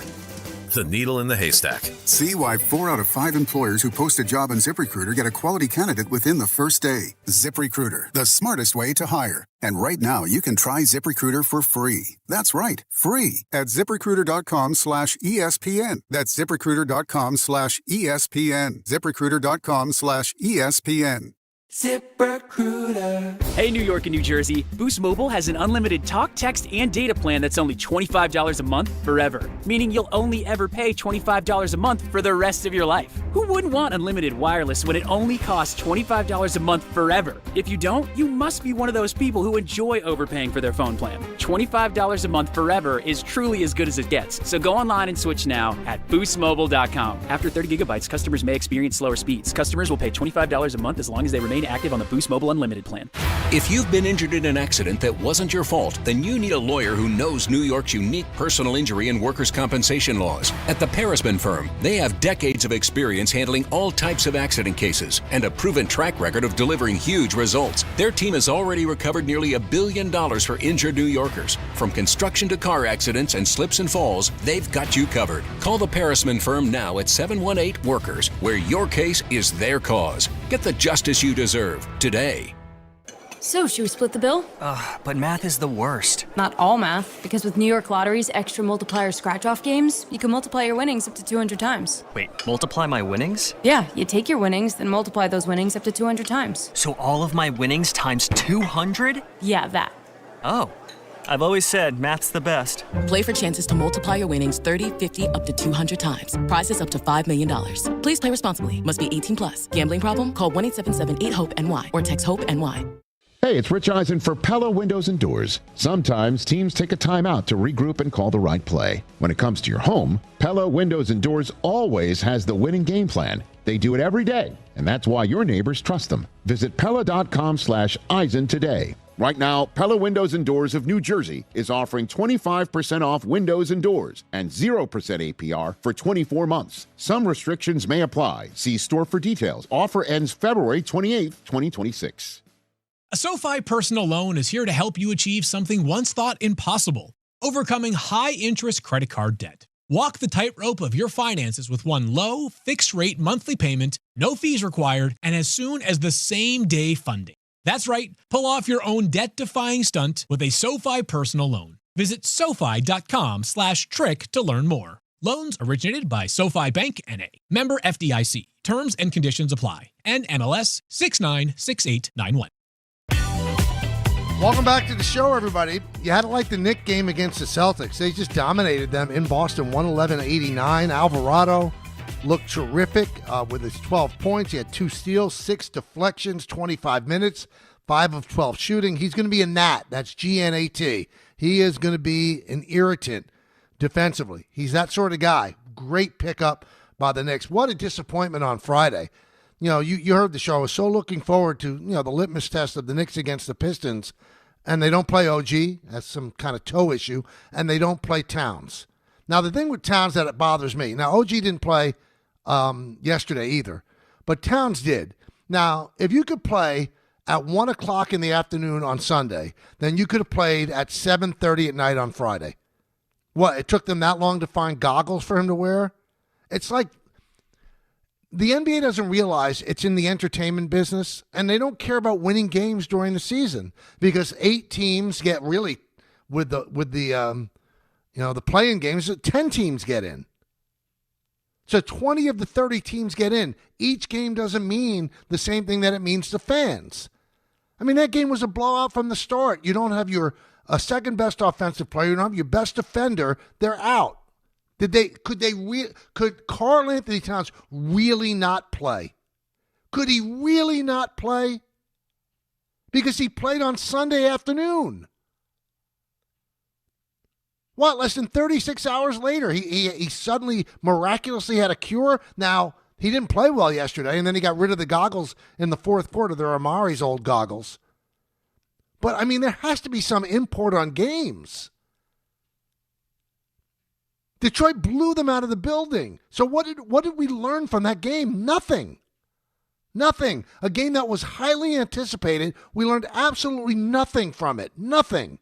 It's sickening. I'm telling you, it's the health and science guys that run all the teams that we watch. Don't blame the coaches. Don't blame the managers. It's these guys, the guys that crunch the numbers, what's good for the player, long term, how we could have them ready for this game or whatever. They're the ones. They're the ones that Mitchell Robinson can't play back to back. Those are the guys to blame, and every team has them. The health and science guys. They are so ultra careful. They don't care if you paid for a ticket to see a real full Knick team against a full Piston team. They don't care. It's better if Karl Anthony Towns sits this one out. It's better if OG sits this one out. It happens too often. And if I'm the broadcast partners, I'd be furious too. Furious. There's some big-time games that all of a sudden aren't that big-time anymore. SGA didn't play in that big Oklahoma City game. It's on ABC. Well, what does it mean? It doesn't mean anything to them. If I'm the head of ESPN, if I'm the head of Amazon, if I'm the head of NBC, and I'm getting games where the stars aren't playing, I'm going to Adam Silver and go, this is crap. This can't go on. I know guys get legitimately hurt, but was Karl Anthony Towns legitimately hurt on Friday? Was he legitimately hurt that he couldn't play? Because I can't buy that you're unable to play on Friday night, but you're able to play early Sunday afternoon. I can't buy it. I don't buy it. Let's go to Mike in the Bronx. Mike. Hey, Mike, can you hear me? Yeah, what do you got, man? So what I wanted to talk to you about was I was actually at the game for St. John's and UConn on Friday, but I went for both reasons. Both, I'm a St. John's fan, but I'm also a One Piece fan, which is the card game. And honestly, just to add the franchise, think about Marvel, DC. Right. This is the Japanese version of that that's been going on for over 30 years. So what they committed to do in the States was they were having they call it the college basketball U.S. voyage, involving 5 college basketball teams, where they give out the merch that you saw. So Gonzaga, St. John's, Rutgers, Houston, and Illinois. So this is between January 23rd and March 4th. So at these events, you have scalpers going to the games or just waiting outside, whether you saw them at Madison Square Garden. So let me ask you, Mike, did you sell it or not? I personally sold it because I took a few things into consideration. Number one, the pain of having to find the buyer, right, and do all this nonsense. You know, I'd rather just take the money up front. Now, how much did you sell it for? I did $200. I saw $300 online, and I thought, you know what, $200 is good. I actually went over to Capital One, put the money to make sure it was real. That's another thing that you have to be careful with. Right. Both sides of fake money. So make sure the money was good. If it wasn't, we would have went back to Madison to find the guy. But yeah, these guys are going to sell it for $300 to $400, so they don't mind paying $200 to get, a certain amount of profit. So you knew you knew they were giving it out after the game. You knew that before. Yeah. I knew there was a small amount of people who, because of the advertising that One Piece did. Again, it's like worlds colliding. Imagine you 2 to 3 worlds of yours that are completely different colliding. Right. That's when I saw this. So I said, hey, I'm definitely going to go to the St. John UConn game, but I'm definitely going to go to try to see. Also, they had the halftime show. If you saw the cartoon, that was part of the part of the One Piece presentation. So if you saw with specific eyes, you knew, hey, something is going to circulate here. Even the band had One Piece shirts. So you actually saw some people with straw hats. I was one of the guys wearing a straw hat and the St. John's shirt. So if you knew what was going to go on, you knew that at the end it was going to be pandemonium. So amazing. It was Yeah, it was amazing. So other than that, I just want to say that the actual game is amazing to go to. It was my first college basketball game. I honestly started to become a fan because of Patino. And, you don't have too many college basketball teams. And sidebar, I wanted to tell you, I thought you would appreciate it. I was a bat boy for the Yankees. So Very cool, Mike. Share a lot of love. Thank you for illuminating me on that. And, my buddy Kofi, who serves as my unofficial advisor, he said One Piece brand collaborating with 5 college basketball teams. St. John's one of them. Part of the collaboration is marching bands and cheer squads performing their song along with merchandise for certain home games like the one on Friday. Just amazing to leaving Madison Square Garden and being offered all this money for something that you had no idea you were going to get. You had no idea what it was. And the only reason that I even know who Monkey DeLuffy is because of Jazz Chisholm. Because of Jazz Chisholm. One other thing I want to say about the game, the St. John's UConn game. So because of Ed Cull, I had these great tickets, and Ed used to be the AD at Fordham. That's how I got to know him. And Fordham can't have nice things because after you show you're great at something, then somebody just steals you. That'll be the same thing with the coach they have now. I don't get it. I don't get it why we have to be the feeder system for other people. Never understood it, never will, but that's a story for another day. Anyway, so in the second row, there's this guy sitting there, and to his right are 2 kids. They must have been like 12 or 13, sitting with their mom and dad. And I'm sitting with my 11-year-old son, a row behind. And, Danny Hurley is very animated on the sidelines. So everybody wants him teed up all the time if you're the team that he's facing. He's working the officials all the time. He's yelling, he's screaming, face is turning red. I actually worry about him. I know Danny from his time at Seton Hall, got to know him then. I think he's a terrific guy. And he's a great coach, too. But he puts his whole life into every single game. And this guy, in the entire second half, not Danny, this fan in the second row, standing up there, cursing at Hurley. F you. I mean, not just saying the word. At the top of his lungs. He's got 2 young kids next to him.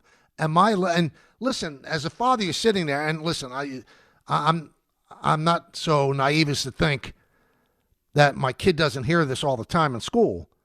But, I mean, there should be,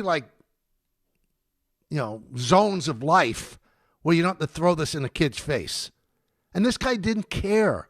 He's giving the signal that Italians give with his arm where he's hitting, the crook of his elbow. You know what I'm saying, which means the F word. Screaming it at Hurley, who was about 10 feet away. And I just don't understand somebody you realize you're in public, right? You realize you're in public. And now it just seems like the discourse in our country has been so beaten down that it doesn't matter anymore. There are no guardrails. You could stand there in the second row of Madison Square Garden dropping F-bombs for an hour, screaming at the top of your lungs. And I'm thinking to myself, this guy thinks he's a tough guy. Danny Hurley grew up in Jersey City. If he wanted to leap over the table, he'd probably beat the piss out of this guy. But he didn't. He obviously heard it. But my whole thing is, don't you look around and see there are kids there? Don't you care? And listen, should I have gotten up and said, should you do? But you're not dealing with somebody who's probably going to care that you do that, and then you're going to get into a fight in front of your kid. So you just keep your mouth shut, and that's why society's allowed to go down this road, because there's no way to fight it. There's no way to fight it where you stand up and my kid's here, would you shut up? And then you're going to get into a fight. It's not worth it. Not at my age, it's not worth it. This guy must have been about 40 years old. He's 25 years younger than me. What's my chances in a situation like that? And then, you're sitting there bloodied in front of your kid. And so you have to suck it up and live with it. But, I mean, have some decorum, dude. I hope he's listening to the show. Just think about what you're doing. You're in public, screaming the F word like it doesn't matter. I don't think I'm a snowflake, but geez. I never thought like that before I had kids, and you're taking kids to an event, and there's this guy screaming at the top of his lungs for an hour, never let up. Like he was trying to antagonize Hurley into reacting, and Hurley never fell for it. Hey, want to know what betting the winter games on FanDuel and why it makes sense? From game lines to medal counts to finding your angle on the events you care about most, FanDuel gives you more ways to stay connected to the action. The winter games are on, and there's no better way to follow them than with a bet on FanDuel. Which winter event do you have a good feeling about? Figure skating, bobsled, skiing, snowboarding, curling matches that start slow and somehow get tense fast? Well, speed skating decided by inches, hockey games that feel different from the opening faceoff, and so much more. FanDuel, play your game. 21 plus and physically present in New York. For help with a gambling problem, call 1-877-8-HOPE-NY or text HOPE-NY 467-369. Monday with Don Hahn and Rosenberg. The Seahawks are Super Bowl champions. The Seahawks win Super Bowl 60. They are bringing the Lombardi back to the Northwest, and the party begins. What will it take for the Giants or Jets to get there? Plus, how confident are you in the Knicks after their win over the Celtics? Don Hahn and Rosenberg today at 3 on ESPN New York and streaming live on YouTube.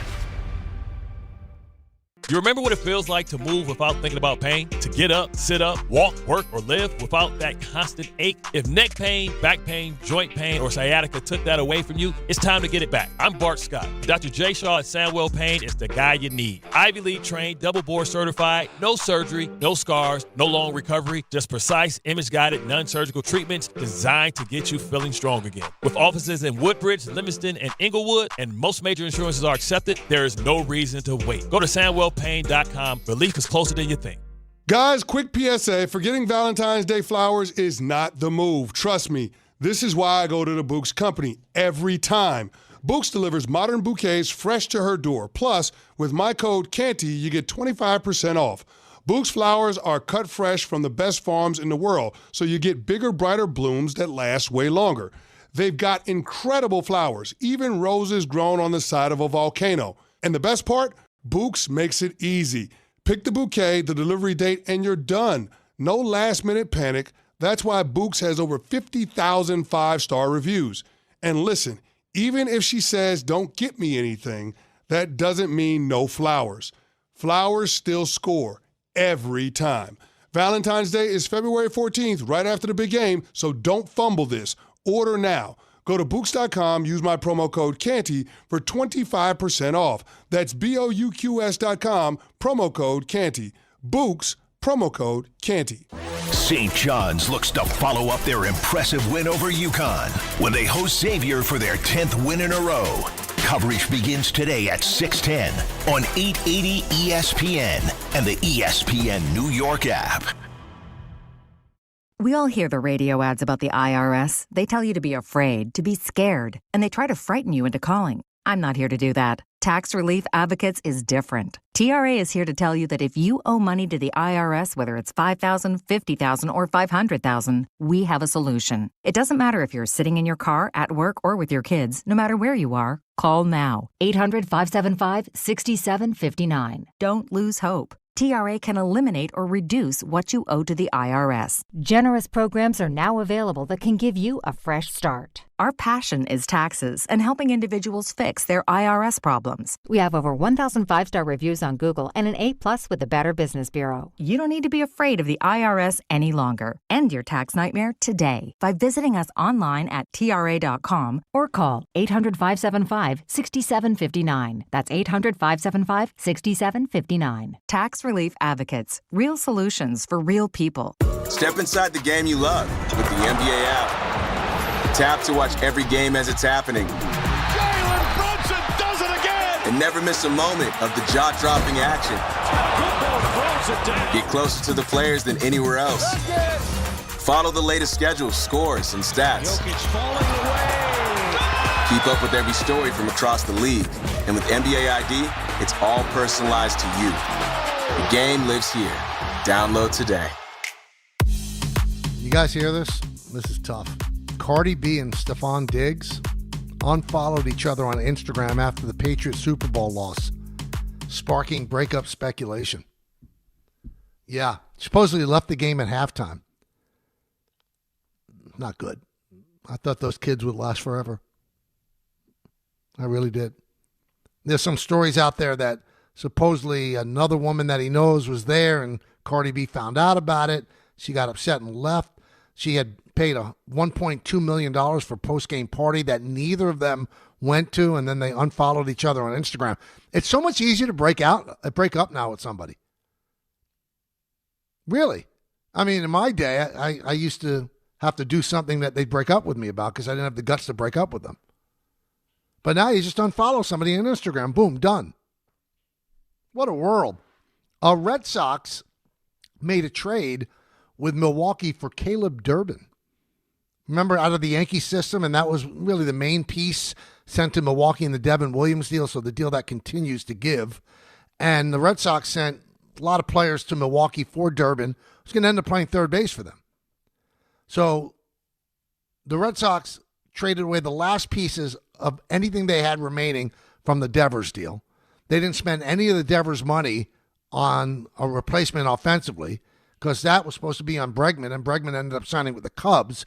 Durbin's a pretty good player. Hit 11 home runs with Milwaukee. Will probably hit more at Fenway Park. And I know that before they traded him for Devin Williams, the Yankees really liked Durbin a lot and looked at him as somebody that could play third base for them, could play second base for them. So that's a player that they did not dislike. They liked a lot, but they also liked Devin Williams. Now, I'm going to stick up for the Mets for a moment. I'm going to shock all of you. I like Luke Weaver a lot. Like him a lot personally. Like his whole story. He pitched great at times for the Yankees. He was a closer for a team that went to the World Series. So he reports to Port St. Lucie. And, the Mets gave him a 2-year, $22 million contract. And he's carrying his equipment in a Yankee bag. You got the Yankees NY logo and his number 30, which he had with the Yankees. I mean, show a little respect to your new organization. I mean, is that the only equipment bag that you have to bring a Yankee equipment bag to Port St. Lucie and you're photographed walking into the facility with that? I mean, the Mets deserve better than that. They paid you a lot of money. All you had to do was call up the Mets at some point during the offseason and say, listen, can you send me an equipment bag so that when I come to Port St. Lucie, I'm carrying a Met equipment bag with the Mets blue and orange rather than the Yankees midnight blue and white. But he didn't do that. It's like players don't think the right thing to do. It's not right. You owe it to the Met organization. You're a Met now. You shouldn't be carrying a Yankee bag. Now, is it the end of the world? Of course it's not the end of the world. And I'm not trying to make a big deal out of it. But goodness, I mean, have some consideration for the team that just paid you a lot of money. Let's go to Spike in St. Pete. Spike, talk to me. Peter Phelps was the first one that was pilfered away, if I remember correctly, in Notre Dame. All right, now you made my weekend. This is going to hit close to your heart, and it's a good story. So Friday night, the Knicks, and then the St. John's game, and I see the picture of you with Charlie. And I'm deciding in my heart. I'm really deciding in my heart. Would I rather be you or Charlie? And I got to tell you, you lost out to your son. Because I'd rather be 11 than be you're 60-something now. So it was so wonderful. I think I saw you on TV a little bit. You're a couple of rows up, and that was really a great game to go with. Now let's go to the Knick game. Yep. They don't show. Look, you're trying to figure rationally out the irrational. And I know why you love Steve Young so much, because he's of your intellect, and that's just the damn truth. And I used to love George Young when he was on the Fan. Because he was as dry as Paul Feinbaum was, The guest and the right host make the whole. It's a whole thing, Michael. And Steve Young has a little bit of Roger Staubach in him. That the real bright guy that was a great quarterback, and he made his fortune in real estate. And Steve Young was just an affable, wonderful family guy that now is starting to really get it at his age. Not that he didn't get it. So with the Knicks. But they didn't show up in Detroit because they sit a couple of guys. This has been a problem since Popovich started this. You and I have been over this for years. It's awful. I think the Knicks have to figure out physically, because they're going to beat Boston and they're going to beat any other team up there. I'm not afraid of anybody but now Detroit. Detroit plays roughhouse basketball against them. And if they did that for Cochran's last 2-minute report for the whole game, I like to hear the interpretation of some of those hard fouls and banging bunts. And he looked like Ezra Charles after the Joe Louis fight. I know I'm dating myself, but you know what I mean. Yeah. And I'll leave you with this. When you talk about the older players and the reverence for each other, somehow I just can't see Y.A. Tittle in that room. I know it's not possible, but he just didn't fit that prototype of that guy. You know, he always looked 30 years older than he was. So I'm glad you had a great weekend. That picture of you and Charlie, blow it up, frame it.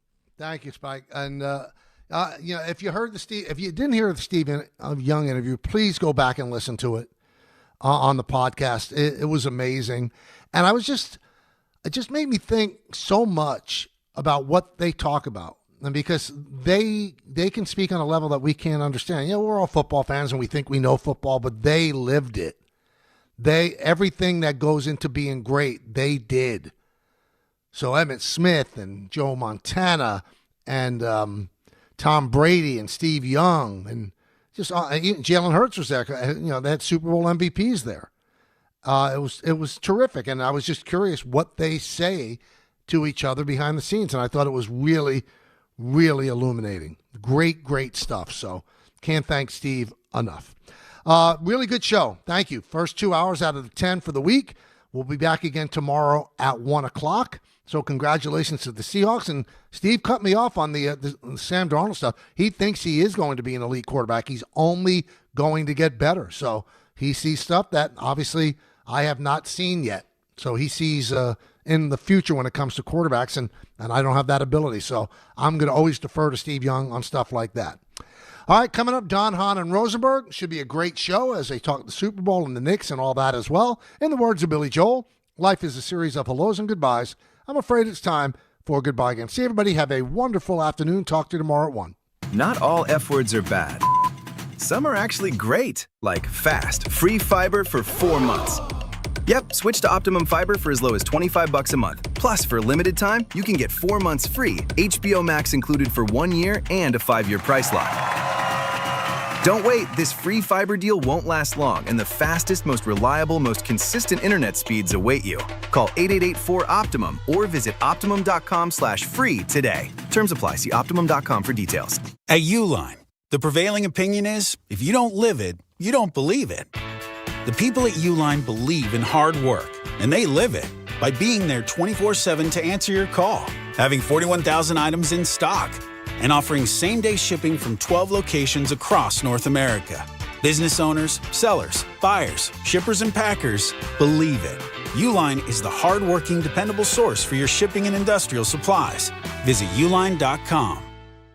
If you've been injured on a construction site, then you need a lawyer who knows New York's unique labor laws. At the Parisman Firm, they have decades of experience handling construction accident cases and a proven track record of delivering huge results. Their team has already recovered nearly $1 billion for hardworking New Yorkers. From scaffold accidents to slip and falls and equipment failures, they've got your back. Call the Parisman Firm now at 718-WORKERS. That's right, 718-WORKERS, because your case is their cause. Get the justice you deserve today. More people trust their hearts to New York Presbyterian than any other hospital in New York. It's because New York Presbyterian has the most experienced cardiovascular doctors, treating a full range of heart conditions, from heart failure to valve repair, with the most advanced treatments. Find a doctor at nyp.org/heart. New York Presbyterian. New York Presbyterian Hospital, based on U.S. News & World Report 2025 to 2026 cardiology